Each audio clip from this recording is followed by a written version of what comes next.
My name is Mike, and this is the Hot Seat.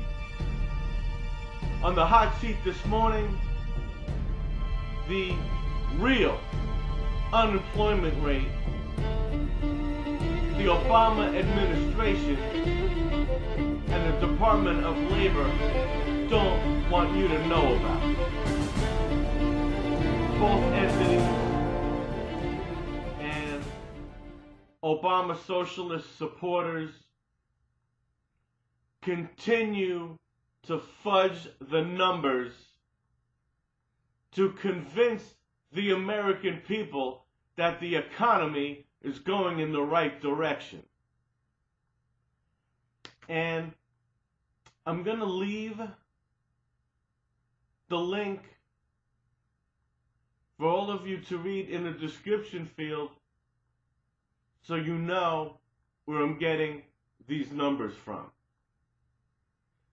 The U.S. unemployment rate, as measured by Gallup without seasonal adjustment, is 9.0% in mid-February, up from 8.6% for January. And folks, on my old handle, US Indie Conservative, I said back in December, and I said it again in January, watch unemployment rise come February, and that the so-called job market improvement was a false flag due to the holiday season.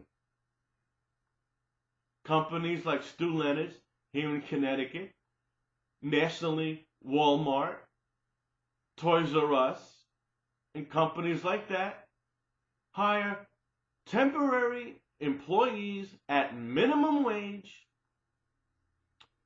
to stock their shelves overnight and to work in warehouses. When holiday season is over, they send those people packing. And that's why the February numbers have gone up. And any economist, and I assure you I'm not one, but any economist worth his salt would tell you that I'm exactly correct.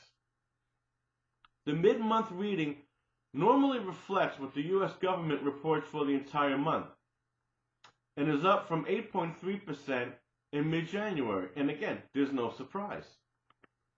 Gallup's mid-month unemployment reading based on 30 days ending February 15th serves as a preliminary estimate of the U.S. government report and suggests the Bureau of Labor Statistics will likely report on the first Friday of March that its seasonally adjusted unemployment rate increased in February. Of course it did. Gallup found that unemployment decreased to 8.3% in its mid-January report and suggested that the U.S. unemployment rate the BLS reported for January would decline. And again, holiday season.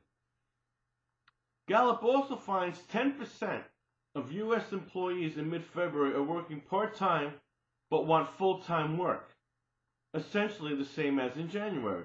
The mid-February reading means the percentage of Americans who can only find part-time work remains close to its high since Gallup began measuring employment status in January of 2010. Again, let me read that again.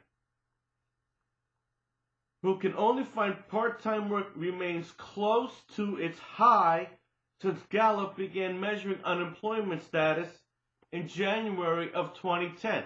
So in 2 years, ladies and gentlemen, the unemployment rate for part-timers seeking full-time work has stayed almost exactly the same. Its highest point.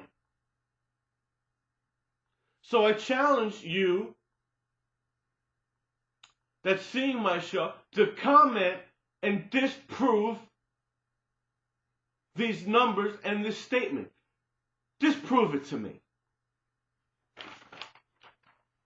Underemployment, a measure that combines the percentage of workers who are unemployed with the percentage working part-time but wanting full-time work, is 19%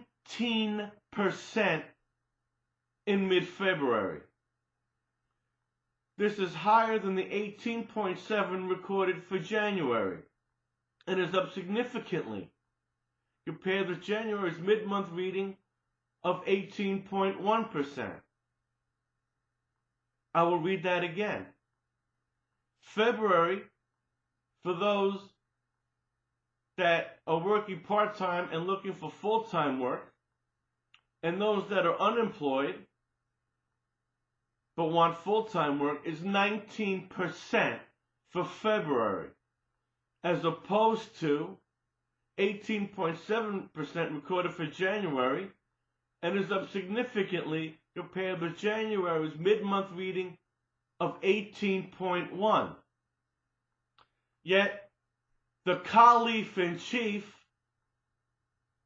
and his supporters of socialists want you to believe that the economy is going in the right direction. Numbers are loud. It's irrefutable. And folks, and as I touched on it, the unemployment rate for African Americans under Obama's term has tripled. And that's fact. And I'll throw a theory of mine out there, which I bet dollars to donuts hold water. I bet you those that are presently working full-time today are making less money now than they made 4 years ago. And then I'm going to combine those that are working full-time and on top of that a part-time job and still are not equaling what they made with one job 4 years ago, is well over this 19%. But let's put this in terms. This 19% reflects that basically, let's round off to 20, make it even. For every 5 people you pass in the street, they are underemployed. If that doesn't tell you that this country's in the wrong direction, then you'll never get it. And on top of that, I had this bloke from Britain tell me, and I'm not going to mention his name in my video like he did to me, which I reported to YouTube Legal. I'll keep him anonymous. What he said was that, yes, the stock market is an indicator of the economy. Just Google it. Just Google it. That's all he could give. Google it. Can't give me any facts. Well, let me tell you something, my pasty-faced friend, who I will, again, leave anonymous. The stock market has been in the neighborhood of 13,000 points for the past several months. Okay? This 19% of underemployment rate has never been this high since the days of the Great Depression of the 1930s. And I challenge you, and I challenge anyone else that doesn't believe what I just said, you go Google what the Dow Jones Index was in October of 1929. And I guarantee you it wasn't even close to the 13,000 point volume. And I also challenge you to look up any 10 stocks at random and look at their 52-week index. And I guarantee that 8 out of 10 of any stocks you look at,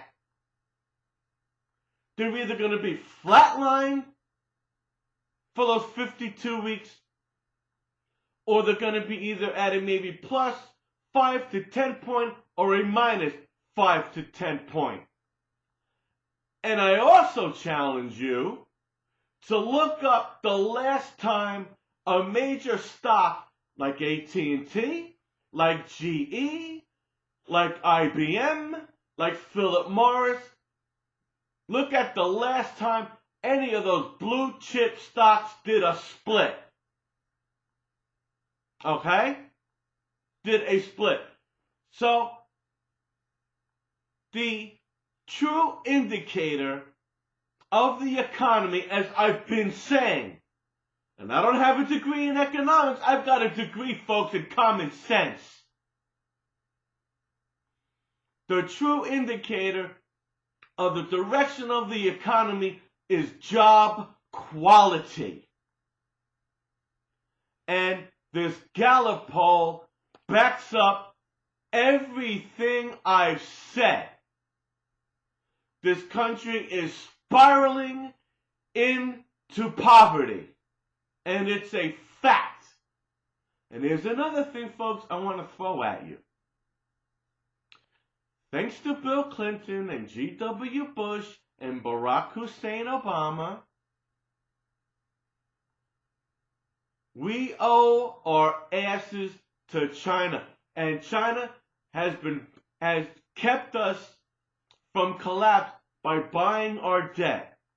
And I pose this question to you.